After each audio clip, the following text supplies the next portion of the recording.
এ মাটির মানুষ ভালো করে শুনবা, আমার আল্লাহ আপনাকে মাটি দিয়ে বানাইলেন, আমার বাবা মাটির তৈরি, আমার মা মাটির তৈরি, আমি নিজেও মাটির তৈরি, আমার 14 গোষ্ঠীকে আমার আল্লাহ মাটি দিয়ে বানাইলেন। কথা জোরে বলেন ঠিক কিনা? ওরে মুসলমান শোনো, কিন্তু আল্লাহ বলেন মাটি দিয়ে আল্লাহ বানাইলেন। কিন্তু রে মুসলমান, আমি যখন আমার মায়ের গর্ভ থেকে দুনিয়াতে বের হইলাম, আমার শরীরে তো মাটি লাগানো ছিল না, আমি তো মাটি থেকে তৈরি হই নাই, আমাকে আল্লাহ বানাইলেন আমার বাবা এবং মার মাধ্যমে। আল্লাহ জোরে বলেন ঠিক কিনা? আল্লাহ বলছেন আমাকে মাটি দিয়ে বানাইলেন, কিন্তু আমরা চোখে দেখলাম, আমি তোমার গর্ভ থেকে বের হইলাম, মাটি ফাটল দিয়া আল্লাহ আমাকে বের করে নাই, মাটির পাতিল থেকে আল্লাহ আমার বের করে নাই, মাটি লাগাইয়া আল্লাহ আমাকে বের করে নাই, আমাকে মহান আল্লাহ আমাকে মায়ের গর্ভ থেকে বের করছেন। সুবহানাল্লাহ। এখন বুঝবো আমরা কেমনে? আমার শরীর কাটলে তো রক্ত বের হবে, মাটি বের হবে না।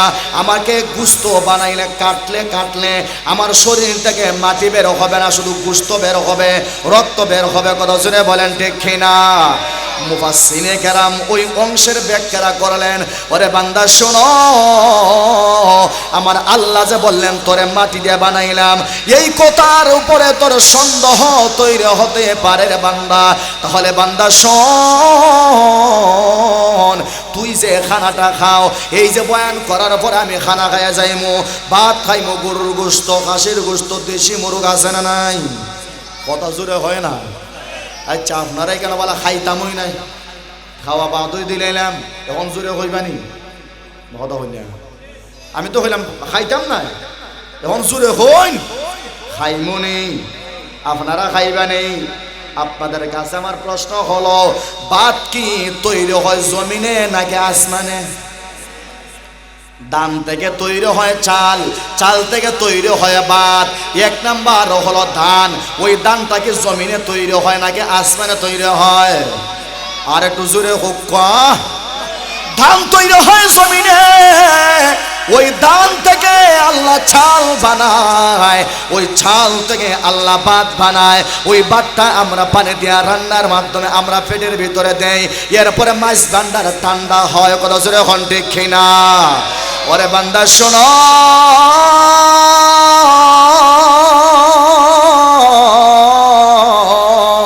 ভাতের সঙ্গে আমরা সবজি লাগাইনি। কথা জোরে হয় না?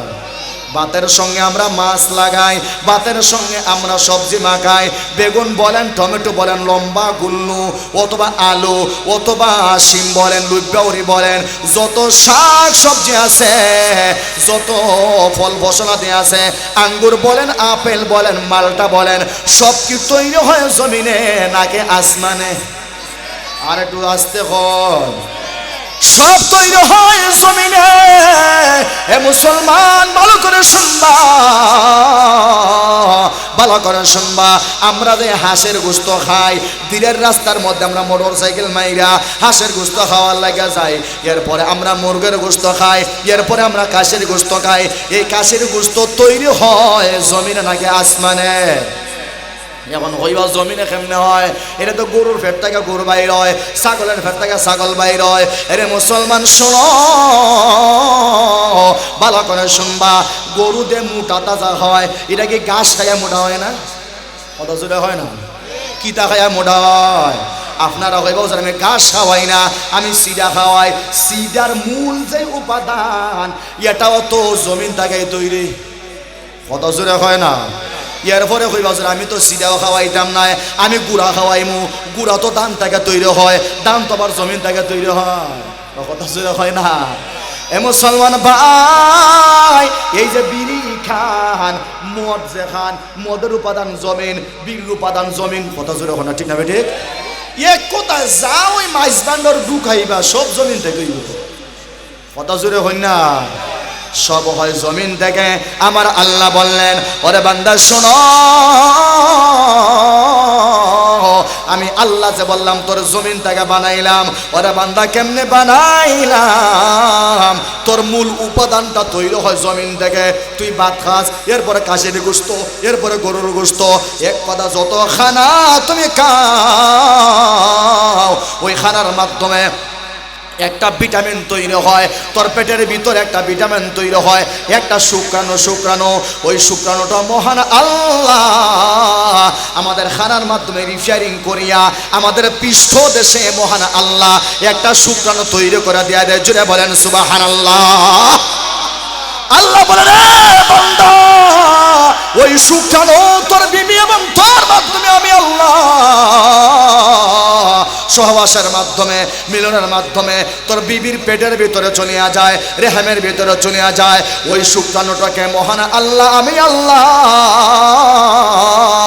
একদিন দুই দিন না, 1 মাস 2 মাস 3 মাস 4 মাস 5 মাস লাগাইয়া আমি আল্লাহ 1 মাস 2 মাস 9 মাস আমি আল্লাহ ফেরেশতা লাগাইয়া এটারে আমি রিফায়ারিং করিয়া তোর মতো একটা ফুটফুটে সুন্দর বাচ্চা আমি আল্লাহ তোর বিবির পেটের ভেতরে দেয়া দেয়।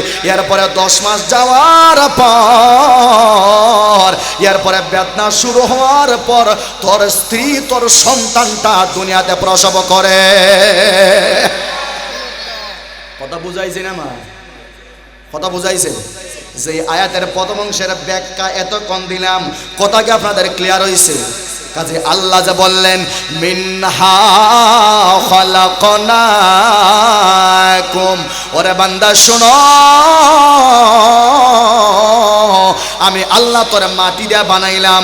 আল্লাহ কেমনে কেমনে আমারে মাটি থেকে বানাইলেন আল্লাহ তোমাকে আপনাকে বুঝাই দিলেন। আপনাদের বুঝ ঢুকছেনি? বুঝ হইছেনি? আলহামদুলিল্লাহ। আপনারা বুঝইলে আমার আল্লাহু তাবারাকা ওয়া তাআলা في كلامه المجيد والفرقان الحميد. أعوذ بالله من الشيطان الرجيم.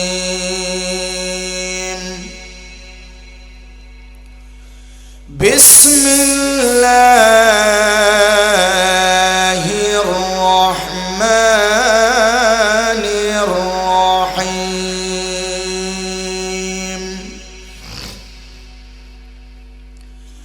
منها خلقناكم وفيها نعيدكم ومنها نخرجكم تارة أخرى.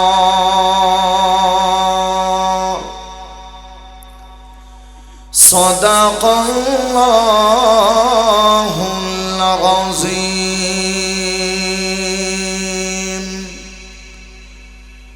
وقال النبي صلى الله عليه وسلم القبر روضة من رياض الجنة أو حفرة من حفر النار أو كما قال عليه الصلاة والسلام. আমরা সবাই দিল থেকে মহব্বত নিয়ে আমরা নবীজির উপর আমরা দুরূদ পড়ি। পারবো তো ইনশাআল্লাহ? মহব্বত নিয়ে পড়বো, ভালোবাসা নিয়ে পড়বো। কার উপরে পড়বো ভাই?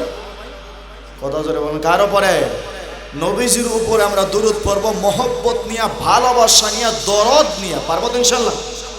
সবাই জবান করে উচ্চ আওয়াজে বলুন আল্লাহুম্মা সাল্লি আলা মুহাম্মাদিন ওয়া আলা আলি মুহাম্মাদ كما صليت على إبراهيم وعلى آل إبراهيم إنك حميد مجيد.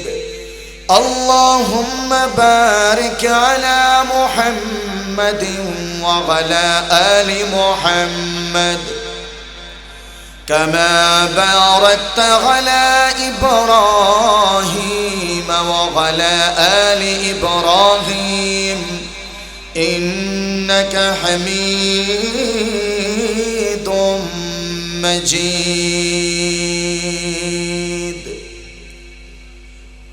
الحمد لله অক্ষয়নগর জামে মসজিদের উদ্যোগে আয়োজিত আজকের ১৬তম বার্ষিক তাফসীরুল কোরআন মহাসম্মেলনের চলমান অধিবেশনের শ্রদ্ধাভাজন সম্মানিত সভাপতি সাহেব, অত্র এলাকার মুআজ্জাজ মুকাররম হযরত উলামায়ে কেরাম, বাবার বয়সী মুরব্বিয়ানে আযম, আগামী দিনের ইসলাম ও জাতির কান্ডারি আমার প্রিয় নৌজওয়ান যুবক ভাইয়েরা, স্নেহের ছোট বন্ধুরা, বাড়িঘর অবস্থানরত আমার অত্যন্ত শ্রদ্ধেয় আর সম্মানিত আমার মা ও বোনেরা,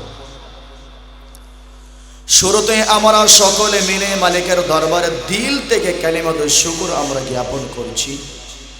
যেই মালিক রব্বুল ইজ্জত ওয়াল জালাল আমাদেরকে এতক্ষণ পর্যন্ত আল্লাহ রাব্বুল আলামিনের ঘর, যেই ঘরটা গোটা পৃথিবীতে সবচাইতে সম্মানী ঘর, এতে কোনো সন্দেহ আছে?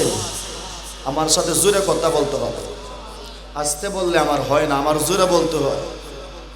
গোটা পৃথিবীতে আল্লাহর ঘরের চাইতে সম্মানী আর কোনো ঘর আছে? একটু জোরে বলেন। নাই।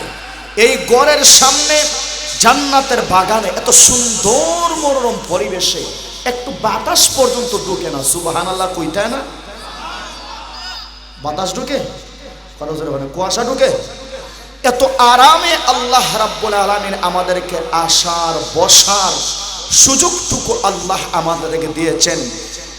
কাজেই আল্লাহর দরবারে আমরা কি একটাবার জোরে শুকরিয়া আদায় করতে পারি না? আলহামদুলিল্লাহ। আরেকটু জোরে পড়ি আলহামদুলিল্লাহ। আমরা এখানে আসতে পেরেছি তৌফিক দিয়েছেন কে? আরেকটু জোরে বলেন কে? আল্লাহ। ইচ্ছা করলে আমরা এখন হয়তো মেলায় থাকতে পারতাম, রাস্তায় ঘোরাফেরা করতাম, আর না হয় বিড়ি খাইতাম, না হয় ফান খাইতাম, না হয় চা খাইতাম, আর না হয় অযথা রাস্তায় ঘোরাফেরা করতাম। একটা হইতো না? কত জোরে বলেন। কিন্তু দেখেন আল্লাহর কত মায়া আপনাদের প্রতি, কত মহব্বত, কত ভালোবাসা। আল্লাহ আমাকে মেলায় না রাইখা, মেলার মধ্যে কি আল্লাহর পক্ষ থেকে রহমত পড়ে? কত জোরে হয় না? একটু জোরে কোন রহমত পড়ে? মেলার মধ্যে আল্লাহর পক্ষ থেকে রহমত পড়ে না, বরং গজব পড়ে। গজব। জোরে বলেন ঠিক না বেঠিক? আল্লাহ আমার মেলায় না রাইকা, আল্লাহ আমার রাস্তায় না রাইকা, আল্লাহ আমার অযথা ঘোরাফেরার মধ্যে না ভালাইয়া শয়তানের ওয়াসওয়াসা থেকে আল্লাহ আমাকে সম্পূর্ণ হেফাজত করে এই জান্নাতের বাগানে আসার এবং বসার সুযোগ দিয়েছেন একমাত্র কে? আর একটু জোরে বলেন কে? কাজে বুঝা গেল মহান আল্লাহর মায়া এবং দয়া এবং নেক নজর আমাদের কপালে আছে না নাই? আমরা দইরে এটা রাখার দরকার আসেনি? কত জোরে হয় না? আল্লাহর ভালোবাসা, আল্লাহর মায়া মহব্বত দইরে রাখার দরকার আছে না নাই? কাজেই আমি আপনারা এখানে বাবার বয়সের মুরব্বিয়ানে কেরামরা আছেন, আমার কলিজার যুবক ভাইরাও আছেন। আপনাদের মাধ্যমে আমি গ্রামের প্রত্যেকটা ঘরে ঘরে একটা মেসেজ দিতে চাই। রাজি আছেন তো? ইনশাআল্লাহ রাজি আছেন? এক নাম্বার মেসেজ হলো, আমি আমার গ্রামের প্রত্যেকটা ঘরের মা বোনদেরকে বলবো, আপনাদের সন্তান যদি ঘরের ভিতরে থাকে, স্বামী যদি ঘরের ভিতরে থাকে, বাবা যদি ঘরের ভিতরে থাকে, মেহেরবানি করে আজকের জন্যে, শুধু আজকের জন্যে ঘর থেকে তাদেরকে একটা টুপি মাথায় দেওয়াইয়া ঘর থেকে বের করে দিয়ে দেন। রাজি আছেন তো? ইনশাল্লাহ একটু জোরে হয় না? তারা বার হইতো ঘর থেকে বের করতে রাজি আছেন না আপনারা? হ্যাঁ, আমরা বলি মা বোনদেরকে, আপনার স্বামী, আপনার সন্তান, আপনার ভাই, আপনার বাবা যারাই ঘরে আছেন, মেহেরবানি করে আজকের এই রহমত এবং বরকতের দিনে তাদেরকে ঘর থেকে বের করে দিয়া আপনার ঘরের মধ্যে তালা মাইরা দেন। রাজি আছেন তো? ইনশাল্লাহ। 2 নাম্বার, রাস্তাঘাটে যে সমস্ত যুবক বাইরে আছেন অযথা ঠান্ডার বাতাস খাইতেছেন, নদীর মধ্যে যে বাতাস, যে ঠান্ডা, আল্লাহ আমি সাথে জেগে টানছি। যুবক ভাইদেরকে বলবো, ব্রিজের মধ্যে বিড়ি না খাইয়া রাস্তার মধ্যে ঘোরাফেরা না কইরা দয়া করে ভাই আল্লাহর ওয়াস্তে আল্লাহর জান্নাতের বাগানে আসেন। আল্লাহ যেন আমার যুবক ভাইদেরকে জান্নাতের বাগানে তাড়াতাড়ি আসার তৌফিক দান করে। আপনারা জোরে বলেন আমিন, আর একটু জোরে বলেন আমিন। এখন আমরা দেখব যাদেরকে আল্লাহ ভালোবাসে সেই জান্নাতের বাগানে আসতে পারবে, যাদেরকে আল্লাহ পছন্দ করবে সেই জান্নাতের বাগানে আসতে পারবে, যাদের উপরে আল্লাহর নেক নজর পড়বে বুঝবেন সেই জান্নাতের বাগানে আসতে পারবে। এই কথা বলার পরেও যারা মেলায় টান্ডার মধ্যে ঘোরাফেরা করবে জান্নাতের বাগানে আসবে না, বোঝা যাবে তার কপালে আল্লাহর পক্ষ থেকে হেদায়েত নাই। কথা জোরে হয় না, একটু জোরে বলেন। এতটুকুই। মুআজ্জাজ হাজিরিন, আমি আপনাদের খেদমতে পবিত্র কোরআনে কারীম থেকে একখান আয়াত আল্লাহর পয়গম্বর সাল্লাল্লাহু আলাইহি ওয়াসাল্লামের হাদিসের অসংখ্য অগণিত ভান্ডার থেকে ছোট্ট একখান হাদিস পড়ছি। যদি আপনারা আমাকে সময় দেন ইনশাআল্লাহ প্রধান অতিথি আসার আগ পর্যন্ত আলোচনা চলবে তো ইনশাআল্লাহ, চলবে তো ইনশাআল্লাহ। সর্বপ্রথম আমি আপনাদেরকে জিজ্ঞেস করতে চাই, আমি মাইকটা এক দুই এই সাইডে দিয়ে ঘুরাইয়া দিই, কি বলেন? কারণ শ্রোতা ওই দিক দিয়ে বেশি, এই দিক দিয়ে কম, নজরটা বারবার বামে দিয়ে যাইবে। তারপর আবার কিছু মনে করিলেন না, ঠিক আছে? ঠিক আছে না? এখন তো বলতেছিলাম এক নাম্বার কথা, আমরা যারাই এখানে আসি অথবা যারা মেলার মধ্যে আছে প্রত্যেকের মরণ আছে না নাই? কথা জোরে বলতেই, মরণ আসেনি? আপনারা বলেন তো, অতীতে যেই সমস্ত মানুষ এই অক্ষয় গ্রাম থেকে মারা গেছেন তারা কি কোনোদিন আসছেন? আইসে কেউ? ভবিষ্যতে আশা আছে একবার আওয়ার, হ্যাঁ? কিন্তু আমরা তো মাঝে মধ্যে এক একটা কথা শুনি, আমাদের মা বোনদের থেকে শুনি যে কেউ যদি মারা যায় প্রতিদিন আসরের ওয়াক্ত নাকি আসে, ছোট সন্তান যদি মারা যায় আসরের ওয়াক্ত আসে, আইসা দেখা যায়, এজন্য মা কোনো কিছু আসর ওয়াক্ত খায় না। এই উদাহরণ আসেনি? আপনারা জানেন না? যাই হোক, এটা হলো সম্পূর্ণ কুসংস্কার। তো বলতেছিলাম আমাদের সবার মরণ আছে না নাই?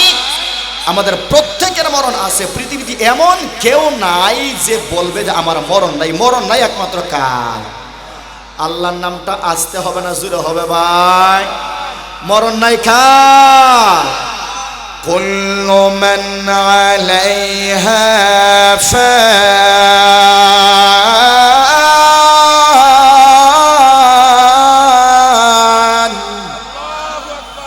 ওয়া ইয়াবকা ওয়াজহু রাব্বিকা যুল জালালি ওয়াল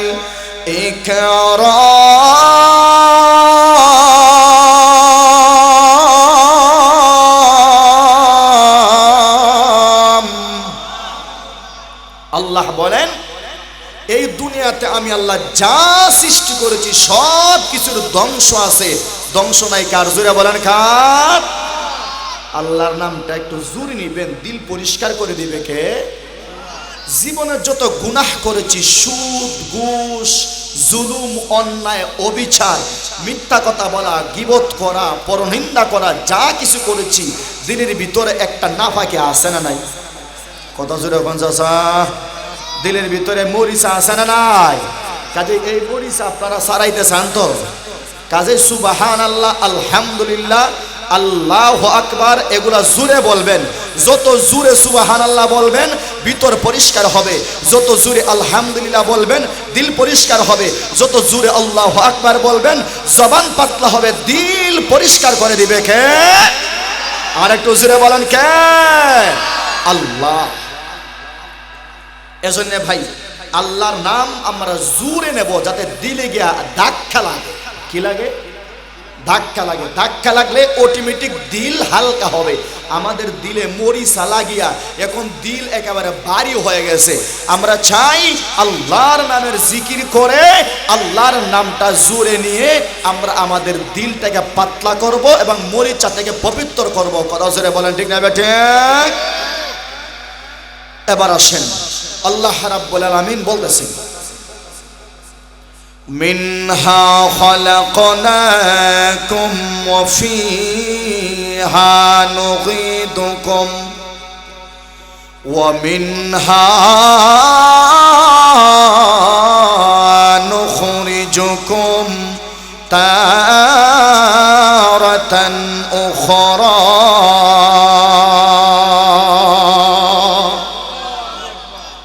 আমার আল্লাহ এবার বললেন, এ মুসলমান, ও আমার যুবক ভাইরা ভালো করে শোনো। এ মুসলমান, আমার আল্লাহ স্পষ্ট করে বললেন, আমি আল্লাহ তোমাকে ওই মাটি দিয়া বানাইলাম। আপনার জবান খালে একটু খুলবেন, মহান আল্লাহ আমাদের সবাইকে কি দিয়া বানাইছেন? আর একটু জোরে বলেন, কি দিয়া? এ মাটির মানুষ ভালো করে শুনবা, আমার আল্লাহ আপনাকে মাটি দিয়া বানাইলেন। আমার বাবা মাটির তৈরি, আমার মা মাটির তৈরি, আমি নিজেও মাটির তৈরি। আমার 14 গোষ্ঠীকে আমার আল্লাহ মাটি দিয়া বানাইলেন। কথা জোরে বলেন ঠিক কিনা? ওরে মুসলমান শোনো, কিন্তু আল্লাহ বলেন মাটি দিয়ে আল্লাহ বানাইলেন। কিন্তু রে মুসলমান, আমি যখন আমার মায়ের গর্ভ থেকে দুনিয়াতে বের হইলাম, আমার শরীরে তো মাটি লাগানো ছিল না, আমি তো মাটি থেকে তৈরি হই নাই। আমাকে আল্লাহ বানাইলেন আমার বাবা এবং মার মাধ্যমে। আল্লাহ জোরে বলেন ঠিক কিনা? আল্লাহ বলছেন আমাকে মাটি দিয়ে বানাইলেন, কিন্তু আমরা চোখে দেখলাম, আমি তো মায়ের গর্ভ থেকে বের হইলাম, মাটি ফাটল দিয়া আল্লাহ আমাকে বের করে নাই, মাটির পাতিল থেকে আল্লাহ আমার বের করে নাই, মাটি লাগাইয়া আল্লাহ আমাকে বের করে নাই। আমাকে মহান আল্লাহ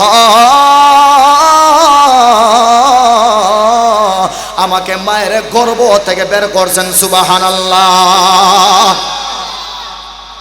এখন বুঝবো আমরা কেমনে? আমার শরীর কাটলে তো রক্ত বের হবে, মাটি বের হবে না। আমাকে গোশত বানাইলে কাটলে আমার শরীর থেকে মাটি বের হবে না, শুধু গোশত বের হবে, রক্ত বের হবে। কথা শুনে বলেন ঠিক কিনা? মুফাসসিরে কেরাম ওই অংশের ব্যাখ্যা করলেন, ওরে বান্দা শোনো, আমার আল্লাহ যে বললেন তোরে মাটি দিয়ে বানাইলাম, এই কথার উপরে তোর সন্দেহ তৈরি হতে পারে রে বান্দা। তাহলে বান্দা শোন, তুই যে খানাটা খাও, এই যে বয়ান করার পরে আমি খানা খাইয়া যাইমু, ভাত খাইমু, গরুর গোশত, খাসির গোশত, দেশি মুরগ আছে না নাই? কথা জোরে হয় না? আচ্ছা আপনারাই কেন বলা খাইতামই নাই, খাওয়া বাদই দিলাম, এখন জোরে হইবানি? কথা হইল না, আমি তো হইলাম খাইতাম না, এখন জোরে হইন খাইমু নেই, আপনারা খাইবা নেই। আপনাদের কাছে আমার প্রশ্ন হলো, ভাত কি তৈরি হয় জমিনে নাকি আসমানে? ধান থেকে তৈরি হয় চাল, চাল থেকে তৈরি হয় ভাত। এক নাম্বার হলো ধান, ওই ধানটা কি জমিনে তৈরি হয় নাকি আসমানে তৈরি হয়? আর একটু জোরে হোক। ধান তৈরি হয় জমিনে, ওই ধান থেকে আল্লাহ চাল বানায়, ওই চাল থেকে আল্লাহ ভাত বানায়। ওই ভাতটা আমরা পানি দিয়া রান্নার মাধ্যমে আমরা পেটের ভিতরে দেই, এরপরে মাছ ভান্ডার ঠান্ডা হয়। কথা জোরে হন ঠিক কিনা? ওরে বান্দা শোনো,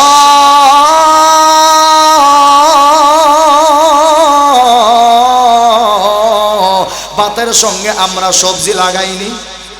কথা জোরে হয় না? ভাতের সঙ্গে আমরা মাছ লাগাই, ভাতের সঙ্গে আমরা সবজি মাখাই। বেগুন বলেন, টমেটো বলেন, লম্বা গুল্লু অথবা আলু অথবা শিম বলেন, লুব্বাউরি বলেন, যত শাক সবজি আছে, যত ফল ফসলাতে আছে, আঙ্গুর বলেন, আপেল বলেন, মালটা বলেন, সব কি তৈরি হয় জমিনে নাকি আসমানে? আর একটু আসতে হয়। সব তৈরি হয় জমিনে। হে মুসলমান, ভালো করে শুনবা, ভালো করে শুনবা।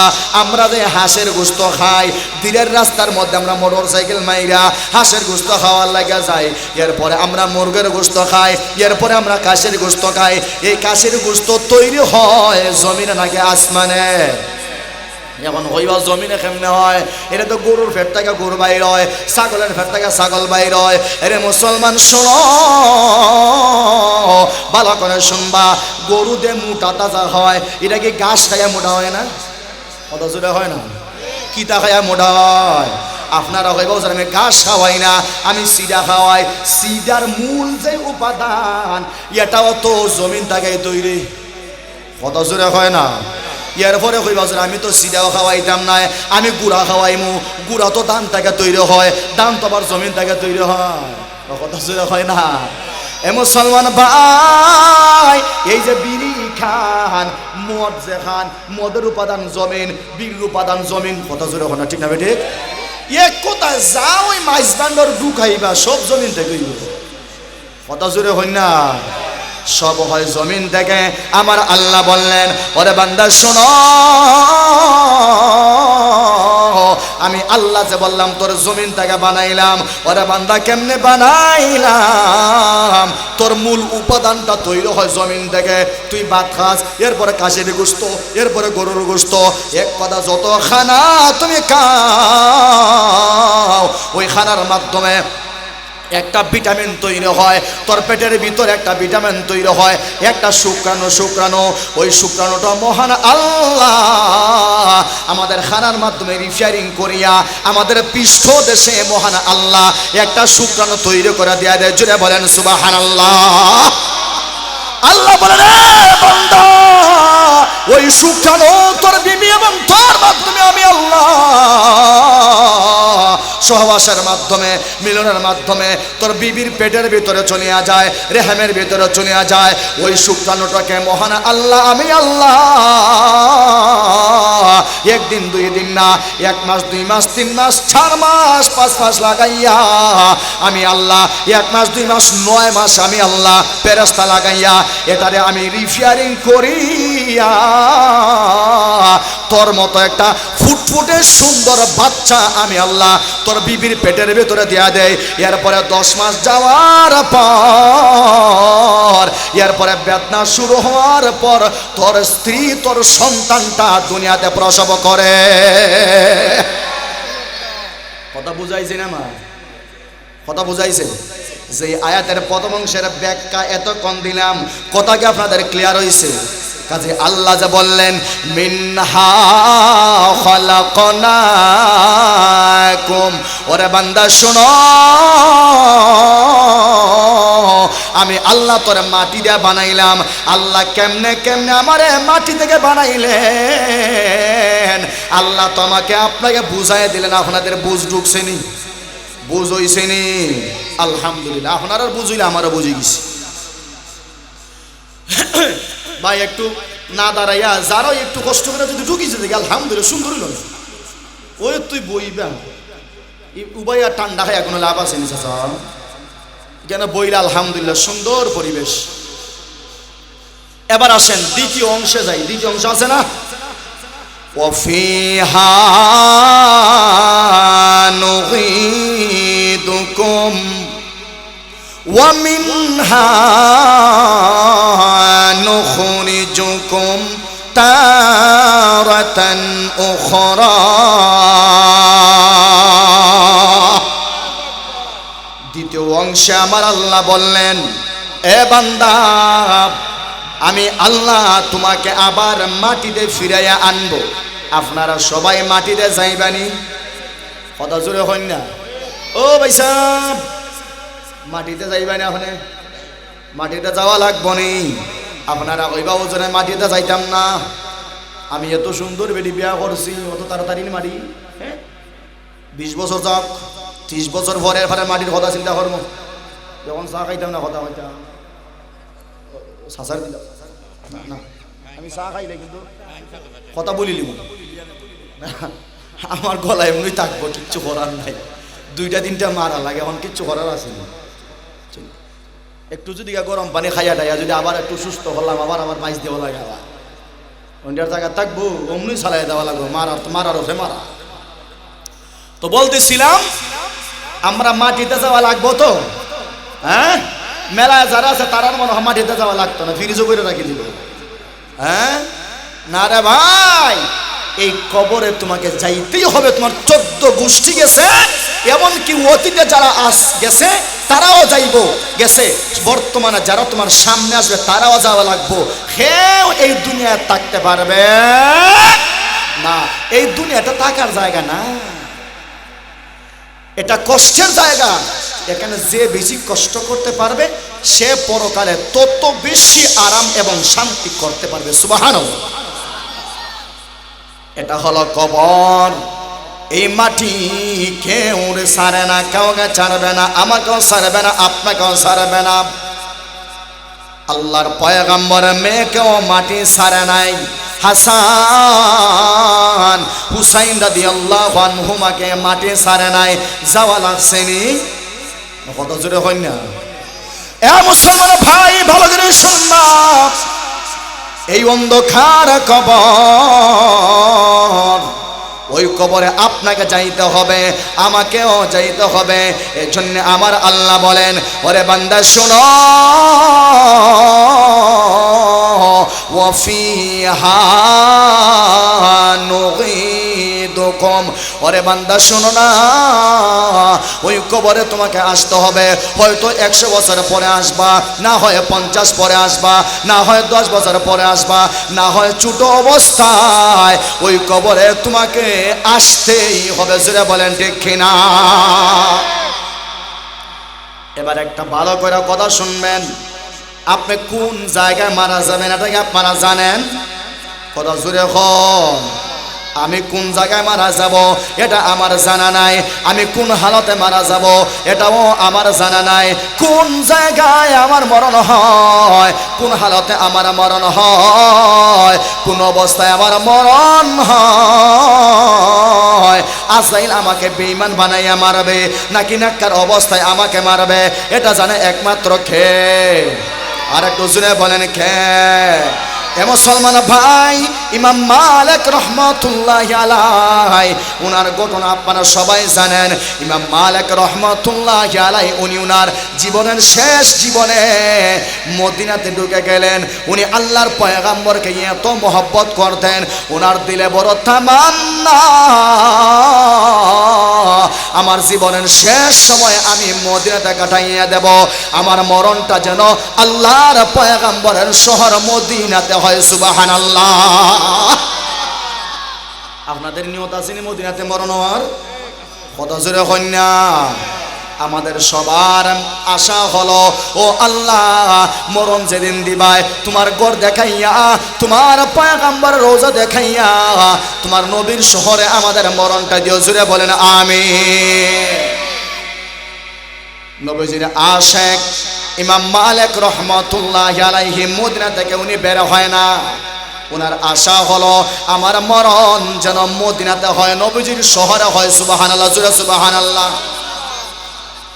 অনেক দিন গেছে, উমরার সময় আসলে উনি উমরাতে যায় না, হজের সময় আসলে উনি হজেও যায় না।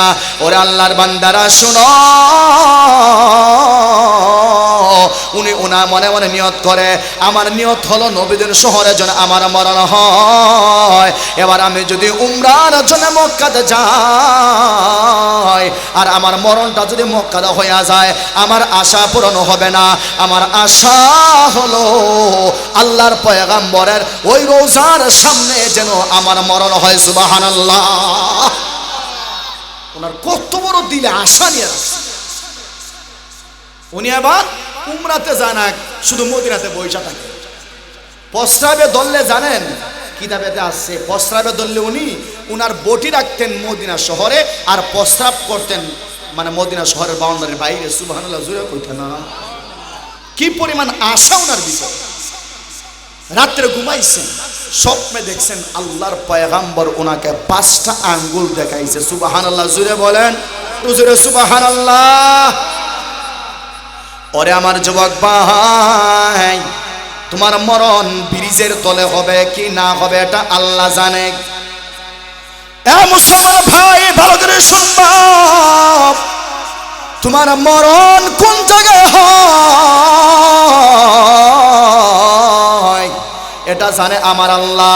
তুমি ঈমান নিয়ে মরবা নাকি বেঈমান হইয়া মরবা এটাও জানে আমার আল্লাহ। জোরে বলেন ঠিক কিনা? ওরে মুসলমান শোনো, তুমি ইমানি হালত নিয়ে মরবা নাকি বেঈমান অবস্থায় মরবা, নাকি মসজিদে মরবা, নাকি মাহফিলে মরবা, নাকি হাউজি বাম্পারে মরবা, নাকি মেলায় মরবা, নাকি মহিলাদের নাচ গান দেখা অবস্থায় তোমার মরবা, এটা একমাত্র জানে কে? আর একটু শুনে বলেন কে? কাজের যুবক শোনো, আমি চাই আমার মরণটা যেন মাহফিলে হয়, আমার মরণটা যেন কোরআন তেলাওয়াত অবস্থায় হয়, আমার মরণটা যেন আল্লাহ আল্লাহ জিকির করা অবস্থায় হয়, আমার মরণটা যেন মসজিদের ভিতরে হয়, আমার মরণটা যেন মাহফিলে হয়। কত জোরে বলেন ঠিক কিনা? আমি চাই না আমার মরণ ওই নাচ গানে হোক, আমি চাই। কত জোরে হয় না কেন? নাচ গানে মরলে ওরে ভাই দুনিয়া তো বেজ্জতি নিয়ে মরবা, মরার পরে কবরে বেজ্জতি আছে না নাই? কত জোরে কোন আছে না নাই? এ মুসলমান ভাই, এই নাচ গানে গিয়া মরলে ওই কবরে মরতে দেরি হবে, কবরে যাইতে দেরি হবে, ওই কবরটা তোমার জন্য জাহান্নামের গাড়া হইতে একটা সেকেন্ড লেট হবে না। জোরে বলেন ঠিক না বেটি? কাজে আমরা চাই না আমরা যেন জাহান্নামে হইয়া মারা যায়, আমরা কেউ ওটা চায় না। কারণ আমি জানি না আমার মরণ কোন জায়গাতে হবে, আমার মরণ কোন হালাতে হবে, কিন্তু ভাই একমাত্র জানে কে? আমি আমার যুবক ভাইদেরকে এখন মেলা যারা আছেন আমি অনুরোধ করতেছি, মরণ কার কোন সময় হয় এটা কেউ জানে না। এই তো অ্যাক্সিডেন্ট হয়ে গেল, যুবক মানুষ উসমানিতে ভর্তি আছে, জানি না বাঁচবে কিনা, কিন্তু বাঁচানোর মালিক একমাত্র কে? কথা জোরে বলেন কে? আমরা জানি না আমার মরণটা কোন হালাতে হয়, আমার মরণটা কোন অবস্থায় হয়, তবে আল্লাহর কাছে আমরা দোয়া করি সবসময়, আল্লাহ আমার মরণটা ইমানি হালতে দিও। জোরে বলেন আমিন। স্মরণ আসেনি 5টা আঙ্গুল? কয়টা আঙ্গুল দেখাইছেন?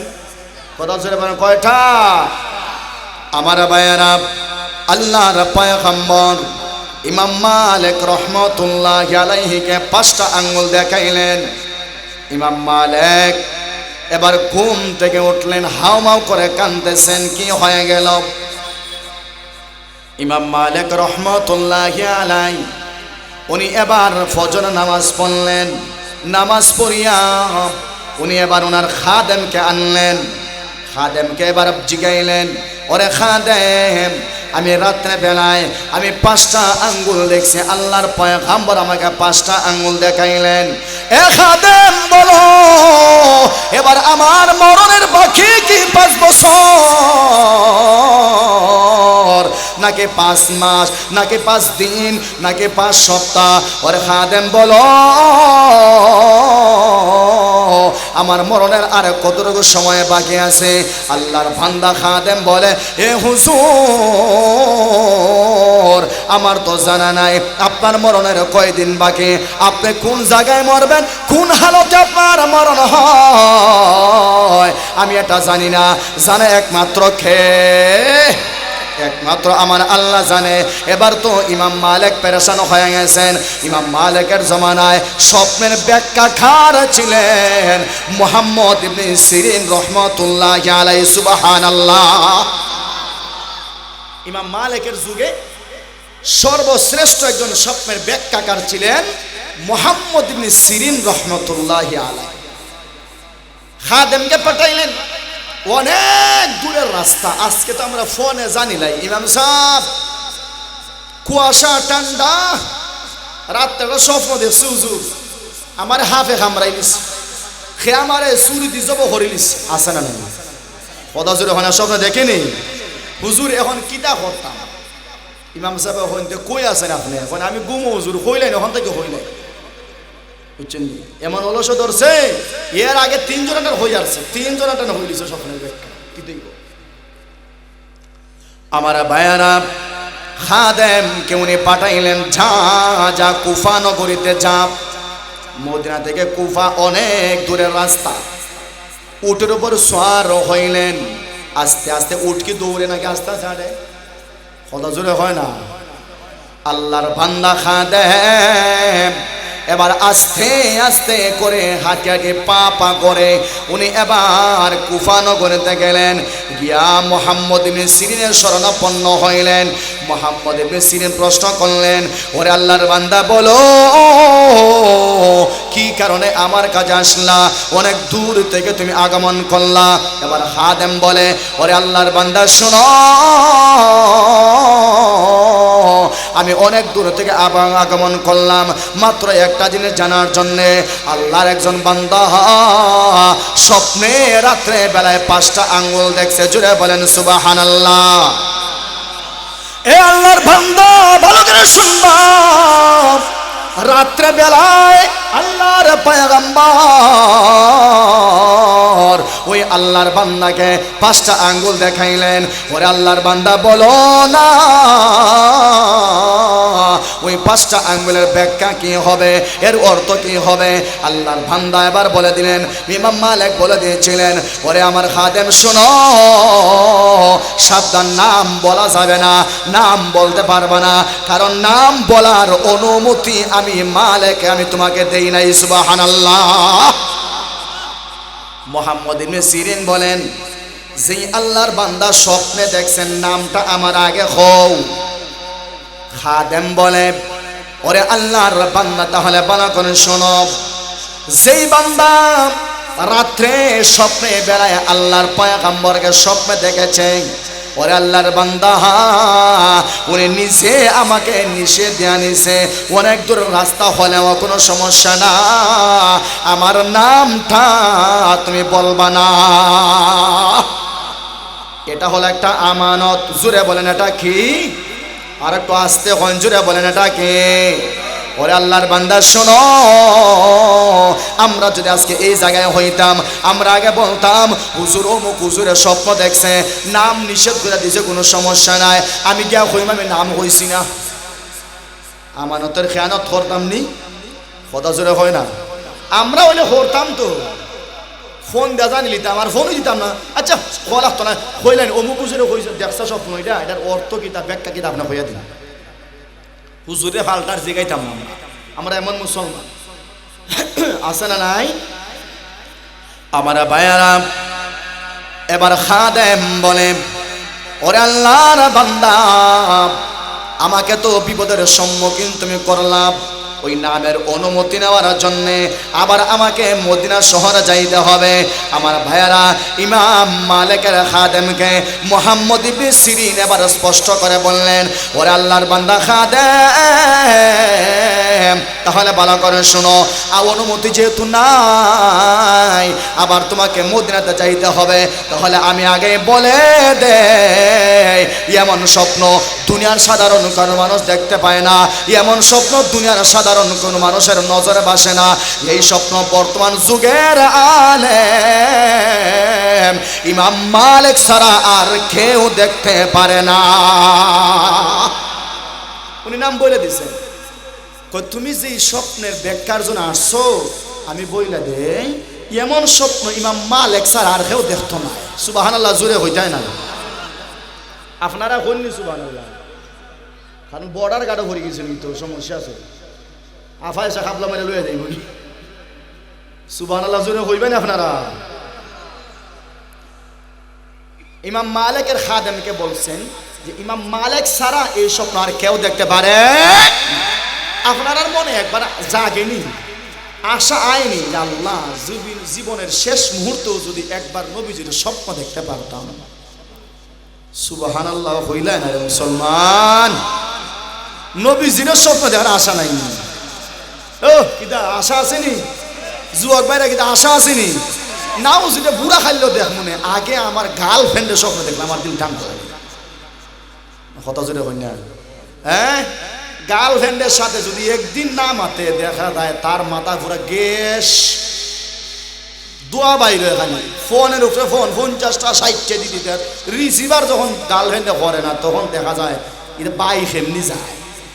কথা জোরে ঠিক না? ঠিক, টেনশন, হার্ট অ্যাটাক করে নিব। কিন্তু 10 দিন ফোন দিছে, 1 সপ্তাহ ফোন দিছে, 1 সপ্তাহ ফোন দেওয়ার পর যদি 11 দিনের মাথায় গার্লফ্রেন্ডে ফোন খান দুইটা, ভাই আসসালামু আলাইকুম, হে বুঝল আসমান থেকে নিচের মধ্যে বসে মানে হ্যাঁ আট ফিল থেকে বাঁচছে, আল্লাহ তার বাঁচাইছে, কথা জোরে হয় না? হাসানা মিশা তোমরা এটা বুঝাই লাগবো না, আমি তোমরা তো নিজে প্র্যাকটিক্যাল টেকটিক্যাল সব কিছু দিলাইছ, কথা হয় না রে।